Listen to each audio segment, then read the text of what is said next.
Saturday আজকে করব chicken curry. এই যে চিকেনের পিসগুলো আমি হচ্ছে 15-20 মিনিট ধরে ভিনিগারে ভিজিয়ে রেখেছিলাম।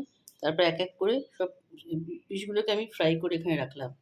আর চিকেন কারির জন্য আমি কড়াতে প্রথমে মাস্টার্ড অয়েল দিয়ে দিচ্ছি, গরম হয়ে গেছে। ওর মধ্যে দিচ্ছি রসুন দিচ্ছি, তারপরে দেবো পেঁয়াজ আর টমেটো, এবং এর মধ্যে দেবো পরিমাণ মতো সল্ট।